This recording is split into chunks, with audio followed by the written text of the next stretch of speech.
Magandang araw kaibigan! Tuloy po kayo sa Felicidad's Channel.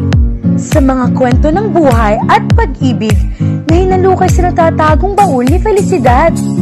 Pero bago po tayo magpatuloy, huwag niyo pong kalilimutan na i-like ang video, i-subscribe ang channel, at i-click ang notification bell para lagi kayong updated sa mga parating pa na upload.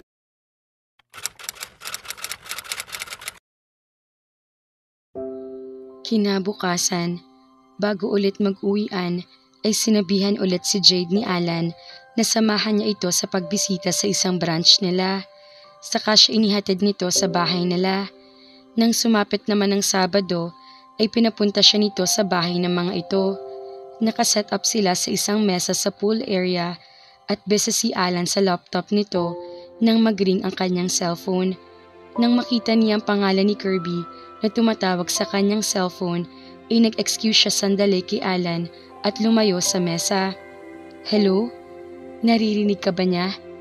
"Kirby, eksakto." "Anong eksakto? Sabihin mo ang pangalan ko para malaman niyang akong tumatawag sa'yo." Napasulyap siya kay Alan. Nakatutok pa mga mata nito sa monitor ng laptop nito. Pero may pakiramdam siya nakikinig ito sa kanya, hindi rin man ito ipahalata. Napabuntong hininga siya. Hininaan niyang lalong kanyang boses habang lumalayo kay Alan. "Kirby, tama na ito, okay? Pagod na ako.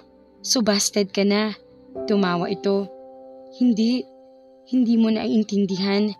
Hindi mo kasi kilala si Alan." "Kirby, tama na. Kung hindi maiinis na talaga ako sa'yo." Narinig niya ang pagbuntong hininga nito. Sige. Kahit paano, hindi ako makakapagreklamo. Pero kahit busted na ako, magkaibigan pa rin tayo ha? Hindi niya napigilang mapangiti. "Oo naman. Pwede pa rin kitang kulitin? Bawasan mo ng 50%. Tumawa ito. Okay. Sige Jade, alis na ako. Medyo busy. Kasama ko si Candace at napag-usapan ka namin so naalala ko lang kayo." "Okay." Tinapos na niya ang tawag. Nang bumalik na ulit siya sa mesa, nakapangalumbaba si Alan at kaswal na nagtatype ang isang kamay sa keyboard. Nang makaupo siya, tumigil ito sa ginagawa at bumaling sa kanya. "Si Kirby?" "Yup." "Bakit tumawag?" Hindi siya sumagot. "Masyadong personal?" Napangiti siya. "Hindi naman. Wala lang. Dumadrama lang. Na-miss daw niya ako." Sagot niya. Parang sinisilihan siya. "Ano bang ginagawa niya?" "At na-miss mo naman siya." Natawa siya. "Medyo. Yung kakulitan lang niya siguro." Wala na itong sinabi. Ibinalik na nito ang tingin sa screen at nagpatuloy sa pagbabasa. Nang sumapit ang tanghalian, ay nagtungo na sila sa kusina. Pagkatapos magtanghalian, ay patuloy sila nagtrabaho pero sa study room na dahil mainit na sa pool area. Maya-maya ay naghanda na siya ng kanyang gamit para umuwi. Isinusukbit na niya ang kanyang bag sa kanyang balikat nang marinig niya ang pagtawag ni Alan. Nang lumingon siya, nakita niya nakatayo ito sa pinto ng study room. "Bakit? Pwede ba ako magtanong bago ka umalis?" Napangiti siya. Sa tono kasi nito ay parang personal ang tanong. "Ano na naman yun?" Tumigil ito sa harap niya. Bahagya rin nagngingiti. Pero bakit may pakiramdam siya na parang reaksyon lang iyon sa ngiti niya at hindi talaga ito natutuwa. Hindi kasi iyon umabot sa mga mata nito. "Gusto ko lang malaman kung ano nakita mo kay Kirby." Nagulat siya. "Kay Kirby? Nakitang ano? Kung bakit gusto mo siya?" "Gustong paano?"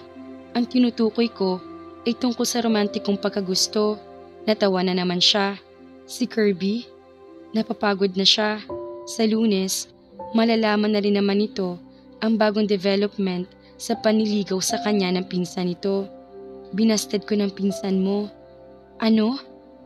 Okay lang kayo, sir?" "Alan, tapos ng trabaho, diba?" Nakangising sabi nito. Bigla siyang kinabahan. Bakit parang bigla ito naging masaya? "Okay, uuwi na ako." "Hindi, teka." Pigil nito sa kanya bago pa siya makalampas dito. Pwede ba manatili ka muna saglit dito? Mag-relax naman tayo. Buong umaga tayo nagtrabaho eh. Siya? Magre-relax kasama ito? Ano ba talaga nangyayari dito? Nakatingin lang ito sa kanya na tila hinihintay ang pagsang-ayon niya. Ayaw mo? Hindi naman sa hindi ko gusto. So, magstay ka? Ano bang ginagawa nito? Kung umarte ito, para natuwa pa ito na binastad niya si Kirby. Pero hindi dahil sa mga dahilang ibinigay nito dati. Hindi naman niya maisip na may gusto ito sa kanya. Unless, na-challenge lang ito dahil kay Kirby. Maliwanag ang isang Mariz Alegre na aaligid-aligid dito. Wag na lang Alan. Pagod na kasi ako. Baka hinihintay na rin ako ni Inay pag-iwas niya. Hindi na siya pwede magstay roon. Hindi na niya kaya maging mas malapit pa rito dahil baka hindi na niya makayanan iyon. Ilang sandaling tumitig ito sa kanya. May nababanaag siya sa mukha nito. Hindi pagkabigo iyon, kundi parang nasaktan ito. Hindi niya mapaniwalaan iyon. Nagilty tuloy siya. Kapag kuwan, nag-iwas na ito ng tingin sa kanya. Okay, napatitig siya dito. Hindi na siya nakatiis. Alam mo, Alan, hindi na kita maintindihan. Gulat na napatingin ito sa kanya. Ha? Bakit pinipilit mo maging higpit pa sa boss? Bakit ka nag-aalala? Ano ngayon kung binastad ko si Kirby? O kahit sagutin ko pa siya? Bakit ka nag-i-insist na tawagin kitang Alan? Hindi ka naman dating ganyan eh. Gusto mo ba talagang malaman? Napatitig siya dito. Hindi yata siya handa. Tinalikuran niya ito pero napigilan siya nito. Hindi, wag kang umalis. Pakiusap nito sa kanya.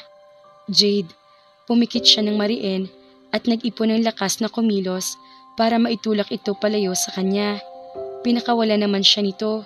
Gulong-gulong dinampot niya ang kanyang bag at lumayo siya rito. Jade, pakiusap, sambit niya habang lumalayo rito. Alam niyang hindi pa niya kayang kausapin ito. Naguguluhan pa siya. Hindi pa niya alam kung anong unang sasabihin niya. Pakikinggan at paniniwalaan. Nagpasalamat siya na noong tumalikod na siya para maglakad palabas ng study room ay hindi na siya nito sinundan. Nananatiling naguguluhan si Jade sa namagitan sa kanila ni Alan. Iniiwasan tuloy niya ang inay niya para hindi siya mahalata nito. Nagkulong siya sa kanyang kwarto at nagkunwaring abala sa pagbabasa ng libro. Pero nainip na rin siya sa kanyang silid kaya lumabas na siya. Nagtungo siya sa mall. Naggrocery na rin siya ng mga kailangan niya. Pagdating sa bahay, pagod na siya kaya kaagad siyang nakatulog. Kinabukasan, nagising siyang masamang pakiramdam. Kung dati nagpipilit pa rin siyang makapasok na umagang iyon ay tinawagan niya kanyang assistant na saliwan para ipaalam dito na a-absent siya dahil masama ang pakiramdam niya. Ibinili na rin niya rito ang mga naiwan niyang trabaho. Nandito na si Sir, Ate Jade. Gusto mo ba siyang kausapin? Hindi, natatarantang-tanggi niya. Sabihin mo na lang mamaya kapag binasa mo ng schedule niya at mga appointment para sa araw na ito. Utos niya rito. Tinapos na niya ang lahat ng habili niya rito. Nahiga ulit siya. Maya-maya ay pumasok ang inay niya dahil nalaman nito sa kasambahay nila na hindi siya papasok sa trabaho. May sakit ka ba? Tanong nito. Saka siya nilapitan at dinama ang kanyang noo. Wala ho, Nay. Masakit lang ho ang katawan ko. Mainit-init din ho ang pakiramdam ko. Uminom na ho ako ng gamot kaninang lumabas ako para mag-almusal. Baka nabigla ka sa pamimili kagabi. Ano ba kasing pumasok sa isip mo at namili ka ng pagkakarami-rami? Ibinili mo pa ako ng bagong damit. Hindi ko naman kailangan. Pero gusto ko iyong pabango. Mabango siya. Napangiti siya dito. Magrereklamo pa kayo. Pinaghirapan ko talagang pambili ng mga yon para sa inyo. Nilapitan siya nito at hinalikan siya sa noo. Siya, hindi na nga ako magrereklamo. Salamat na lang. Pero ikaw, napansin ko lang na nitong 2 araw na nagdaan, parang wala ka sa sarili mo. Parang hindi ko alam na nakakaisip ka lang gumastos ng malaki kapag may problema ka. Magkakaila sana siya. Pero bago pa siya makiisip ng idadahilan, Inaramdaman kaagad niya ang pag-iinit ng kanyang muka. Iiling-iling nang ngumiti ito sa kanya. Sinasabi ko na nga ba? Ano ho iyon? Akala mo ba hindi kita nahahalata? Hindi na siya makatingin dito ng diretsyo. Hindi ko alam kung anong ibig niyong sabihin, inay. Nililigawan ka ba ni Alan, anak? Namimilog ang mga mata na patingin ulit siya rito. Si Alan? Ako? Liligawan ni Alan? Inay naman. At bakit naman hindi?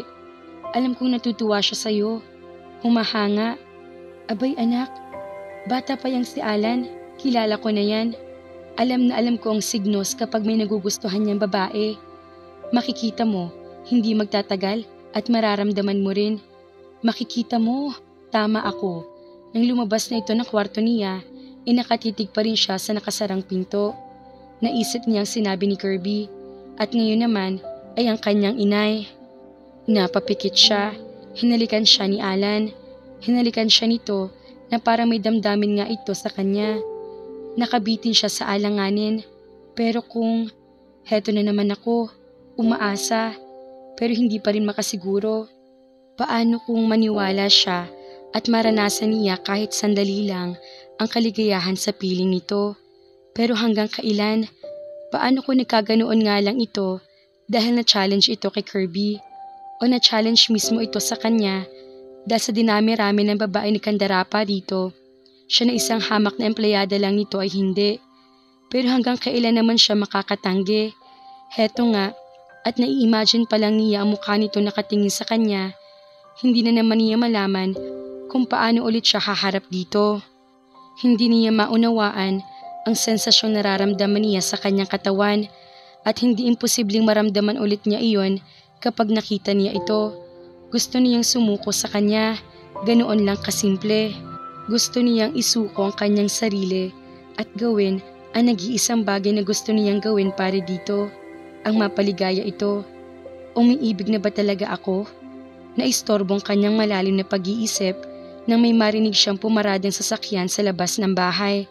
Napamulat siya at napakunot ang noo. Nakaramdam siya ng kakaibang kaba. Bigla siya napabangon para sumilip sa bintana. Nakita niya yung pababa ng kotse nito si Alan habang nakatanaw sa bintana niya. Napaurong siya mula sa bintana. Nag-init ang kanyang muka. Anong ginagawa ni Alan sa kanila? Natatarantang hinagilap niya ang kanyang cellphone para tawagan ang kanyang assistant habang naririnig niya sa ibaba na binubuksan ng kasambahay nila ang gate at kausap naman ng kanyang inay ang binata. Luan, bakit hindi mo man lang ako sinabihan? Napupuntahan ako ni Sir dito sa bahay. Paninisi ka agad niya rito pagsagot nito sa tawag niya. Ha?